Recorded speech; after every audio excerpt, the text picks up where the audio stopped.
When first the disciple creates himself and is recognized, it is because his heart is vowed to poverty. This vow, rightly understood, constitutes his discipleship. Who is the disciple? What is the poverty to which he is dedicated?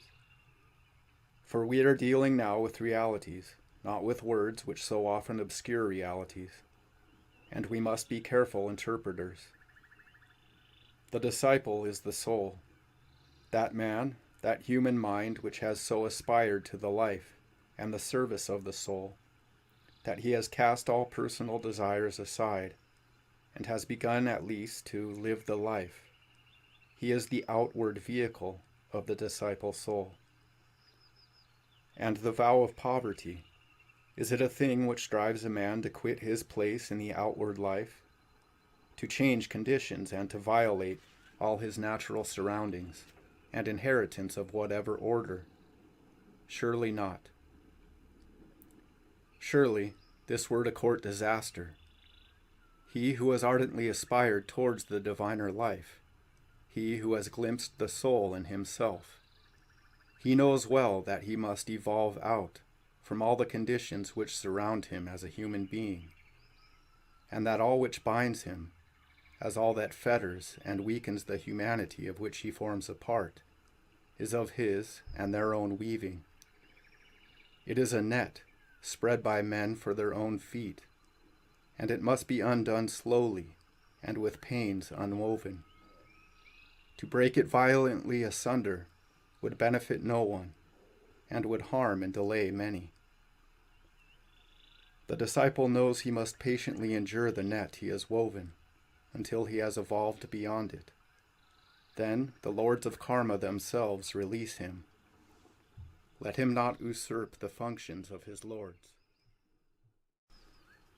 So also with the mystic recognition which constitutes the seal of discipleship.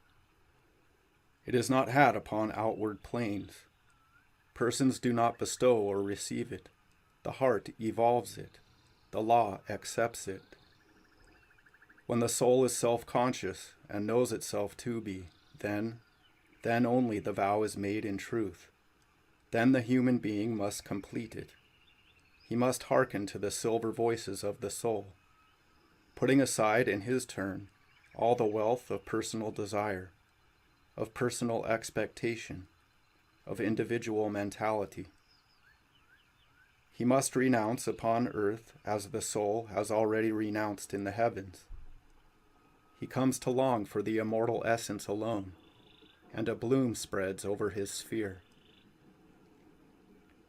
His heart has put forth its vital sap, soon to burgeon into powers which are its blossoms. This bloom is as a light seen upon interior plains, where the cloud of ever-living witnesses hail the first promise of the new birth. By this new vesture of the soul, the disciple is recognized by his teacher. By his attitude of selflessness, his poverty, a poverty of the personal desire only, he may be recognized among men. He is not yet at the summit of the soul life. He has but entered a gate leading to a path which he has willed to tread, a toilsome and even a dangerous path, but his face is now turned towards his true home in the heavens. His consciousness is lightened of a heavy burden. The ordinary man, he who still lives in desires, bears this burden about with him, that sense of self, that weight of limitation and of isolation in the midst of nature, which hedges him in. which bounds and binds him everywhere, and from which there seems to be no escape. Compacted of desires, a prisoner of fate, in the intimate and dreary companionship of his personal self-consciousness, man feeds upon the dry husks of life, finding no abiding home, no haven of rest in the nature through which he wanders, alien to it as to himself. But when the vow of poverty is taken, all this is changed. The man has transcended his personal self. He has entered a diviner order of being. Henceforward, the law of that new order guides and enfolds him. A something has come to the birth within him, which has altered the very texture of his mind, has shaped anew the mirror of his brain. And this hidden power, indescribable but more real, more vital than anything the man has ever known, this power makes for unity. The man finds himself woven into the warp and woof of things, finds that his consciousness forms part of a coherent and universal whole. He no longer desires anything for himself. He has taken the vow of poverty, for he has found his own soul, and finds it to be both poor and lonely, because it has nothing of its own, and is nothing in itself, has no life snatched from the great whole and peculiar to itself, but moves with the moving ocean of being. Thus, the man has become an integral part of that life, which issues from the heart of the world, issues purely, fresh as the dawn, and as yet uncontaminated by the separations and divisions of material existence. As some creature of the waters might move along the little banks of some small rivulet, might slowly and with struggles find its way into a larger stream, into a river, then a bay, then a great gulf, and then at last rush with joy into the great ocean, and mingle with its kind as never before. So the man has at last entered the vast and primal waters, has touched the source, and finds himself to be the soul. Yet it must not be imagined that he who is now the disciple has in this moment of mystery and power reached perfection. Not so. The newfound light within himself has shown its glory and radiance upon the shadowy background of nature, and has for a space unified his consciousness. But now, no sooner is this great issue reached, and its prize secured, than the new order of life begins. And with that, new trials of strength, new ideals and unimagined efforts. The man has indeed become the soul, but that soul is not yet the spirit. The hidden path has opened before the gaze of his heart, and much that was dim before is clearer now. But the shining goal is still far away. There is still much to dare, to conquer, and to live. For him who has taken the vow of poverty, there is toil, pain even, but also a great and ever-increasing joy.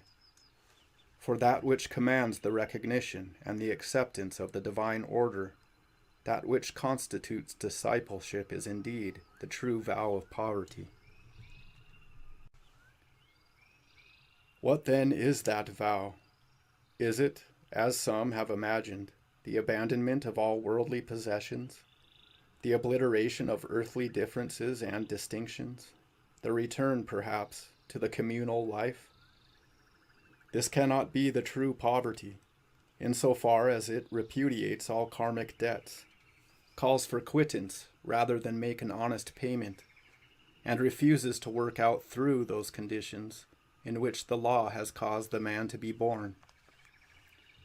He has found himself, and in that moment he knows that he must not deny one jot or tittle of that law of cause and effect, which has placed him just where he stands, in nature, with duties which must all be fulfilled to the uttermost, before he can pass on further within the veil of nature. Nor is the vow, as still others have thought, the giving up of all minor desires for peace or truth or mercy, as one sees these to be. It is not the abandonment of all other things for indulgence in some favored forms of virtue.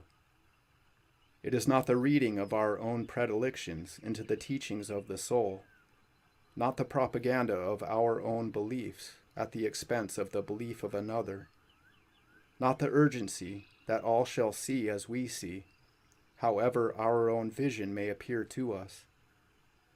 The soul in us is not to be cozened with the excuse that we have sacrificed so much for the truths in which we believe. The truths which we now see are relative are often modified by our temperament, hardened and limited by the action of the brain. We cry peace, peace, and yet this may be a false peace, and lawful war only true mercy. Our love, is it universal? Our justice, is it impartial, as the sunlight falling on the just and the unjust alike? Is our insight crystalline, or does the lens of our humanity split it up into colored light? Kindness to preferred men and objects, does it not rob others of their just due, as a thief in the night, leaving some other department of nature to pay our debt, as has been truly said? Humility, is it not too loud at times, a favorite wile of that elemental devil which lurks in every human being?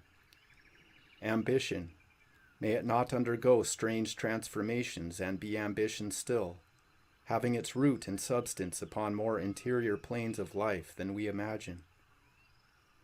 Aye, and a firmer hold there upon the resistant soul.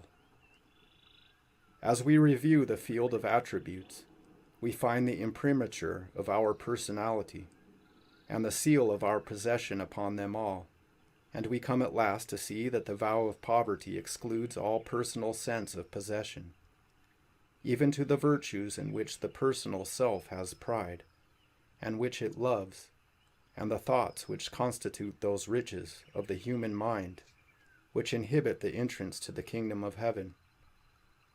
The rich man who finds it so difficult to enter is he who loves and clings to his personal self-consciousness, to the images and forms of his own mind. The vow of poverty exists upon a plane deeper than that of the mind, higher than that of human love or human conditions. It is a power, the power to say at each instant and to the divine law, "Thy will, not mine, be done." The power to abandon hopes, fears, plans, codes, thoughts, to see each moment dawn as 'twere the last yet to live, in each as though it were eternal. To avoid all crystallization, the great danger of the disciple. To have no rights, no wrongs, no mental possessions. To see our ideas swept away like smoke, as life now dissolves and now forms anew, and to grasp at nothing, but to look on with a smile. To be able to take or to quit, to learn and then to unlearn, as the lesson broadens and the meaning unfolds, and all the while to grave within the heart that deeper lesson of charity, worldwide and gracious, whose exquisite toleration seals discipleship. To recognize finally that the soul does not codify, builds no creeds, establishes no limits, but teaches each one freely according to its own law manifested within each, and accepting no other arbiter. To lay claim to nothing save patience, and then to exchange that for a supreme contentment.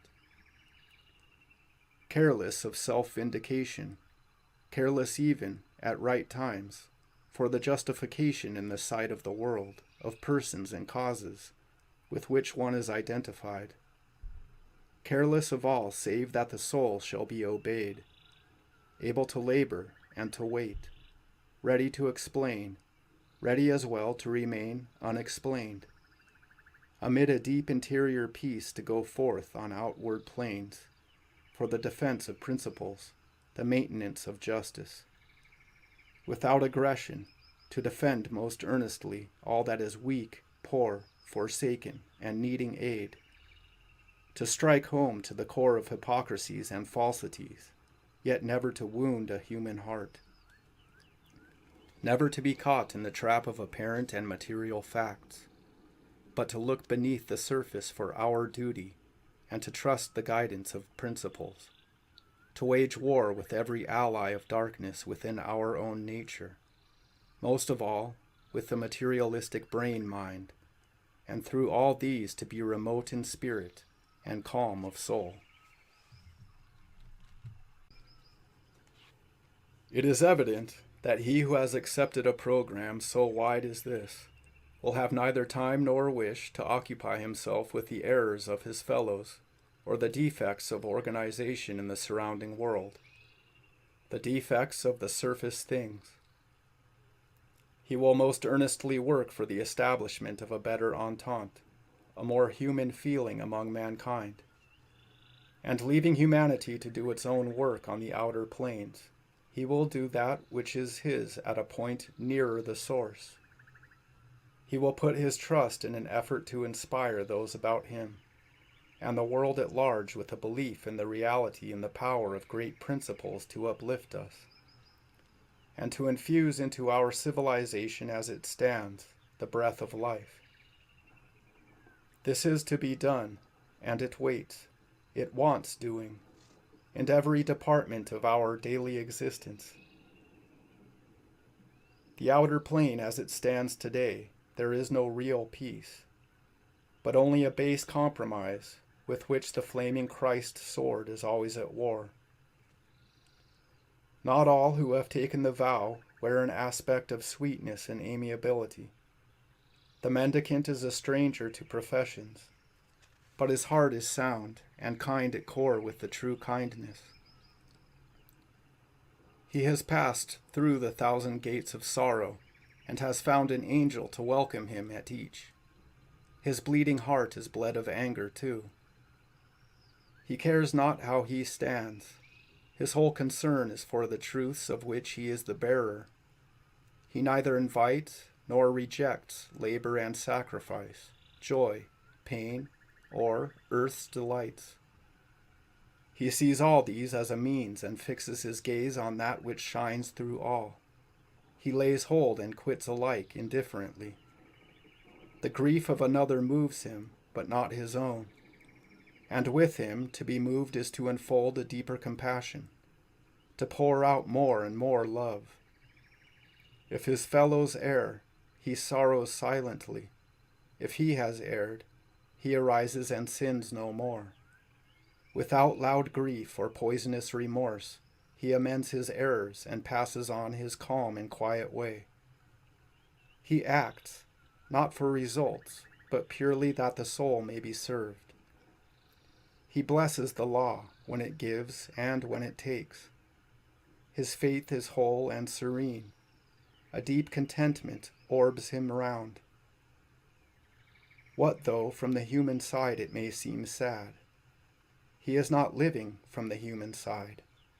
His source is in the heavens. He is companioned by the soul, and within that soul, which he knows to be himself, he has found the universal. He commits himself to the eternal, to the unconscious, to that which has no possessions, because itself is all. He is merged into the mystical deep. His ever-widening mind becomes a breath and embraces the universe. Whatever the seeming of the outer man, the disciple soul moves on. We have no scale to weigh it by, no means of measure or comparison. Yet we may know that the vow of poverty has borne its fruit. The disciple inherits the earth, and for him the beatitude may be more mystically translated. Immortal are the votaries of the breath, because theirs is the realm of the overworld.